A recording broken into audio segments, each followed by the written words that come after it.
As health officials scrambled last March with shelter-in-place orders to slow the spread of COVID-19, Jason Elliott was tackling another seemingly overwhelming problem. How do we keep the more than 100,000 Californians sleeping on our streets from dying of the virus? As senior counselor to Governor Gavin Newsom, Elliott serves as the governor's top housing and homelessness advisor.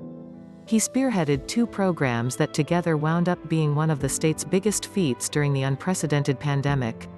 Project Roomkey has sheltered more than 35,000 homeless Californians in hotels and motels throughout the state, giving people over 65 or with medical conditions a safer place to ride out the pandemic.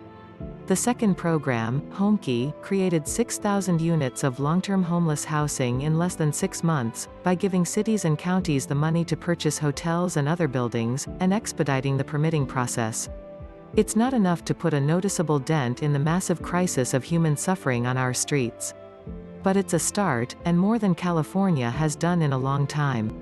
Elliott spoke with this news organization about those programs, how they started, and where we go from here.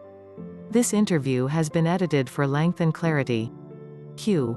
Describe what it was like in the governor's office when the pandemic hit and you realized we could be dealing with a potentially devastating health crisis for our homeless population? A. I remember it was a Sunday afternoon and I was walking my dog and I got a call from our then Chief of Staff Ann O'Leary and she said I need you at the Office of Emergency Services right now.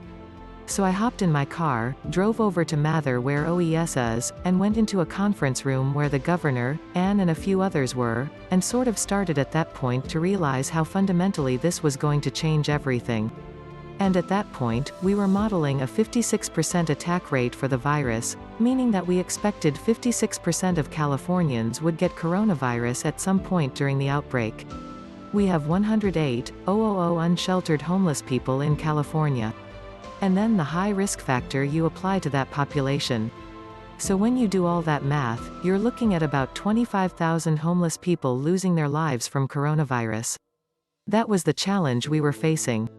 For all we knew, this was going to happen in a matter of weeks. We worked 25 hours a day to design what eventually became Project Roomkey. We started with a lot of ideas. Some were really good and some were not so good. Some were practical and some were impossible. And through really deliberative debate and discussion, we started to land on the idea of using hotels. Q. Has Project Roomkey achieved everything you hoped it would? A. I don't want to leave your readers with the impression that Project Roomkey is going to once and for all solve homelessness in California, because it's not. And that was not its intention.